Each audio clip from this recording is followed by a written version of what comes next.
Nouveau rebondissement dans l'affaire Pierre Palmade. L'enfant de 6 ans, qui se trouvait dans la voiture percutée par celle de l'humoriste le 10 février sur la D372, est sorti du coma. Il a souri en voyant sa maman, alors qu'il était resté mutique en voyant ses oncles, comme l'a révélé son cousin en exclusivité sur BFM TV. Avec la mâchoire cassée, il ne peut dire que des phrases courtes. Il a des difficultés à boire, à parler et à manger. Les dernières nouvelles à son sujet remontaient à mardi, lorsque l'avocat des victimes des familles Mourad Batik avait annoncé lors d'une conférence de presse que le petit garçon avait la mâchoire fracturée et qu'il était défiguré. Pour rappel, il avait subi plusieurs opérations après le choc, tout comme son papa, qui conduisait le véhicule en question. Ce dernier a des fractures partout, a déclaré son neveu sur la chaîne d'information en continu, en ajoutant « Ils ont essayé de le réveiller mais la douleur était trop forte donc ils l'ont endormi ».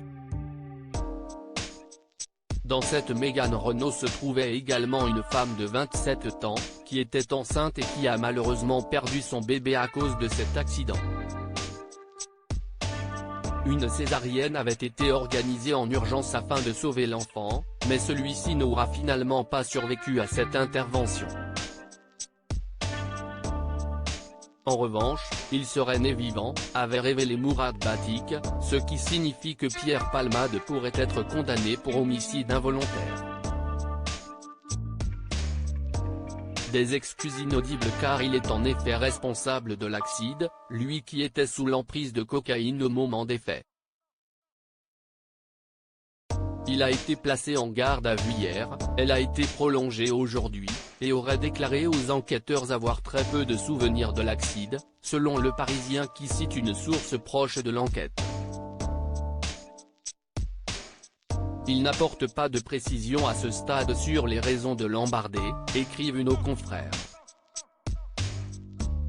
Il a seulement indiqué se souvenir être sorti de chez lui avec les 2 passagers avec qui il faisait la fête. Mais s'il ne s'en souvient pas, il se dit désolé pour les victimes. Aussi vain que cela puisse paraître, Pierre leur demande pardon, avait déclaré sa sœur ce mardi 14 février. Des excuses toutefois qualifiées d'inaudibles par les proches des victimes. Enfin, rappelons que Pierre Palmade qui se trouve actuellement au centre hospitalier de Melun, était accompagné, au moment des faits, par 2 passagers, qui avaient alors pris la fuite. Ils ont été placés en garde à vue depuis et ils y sont toujours.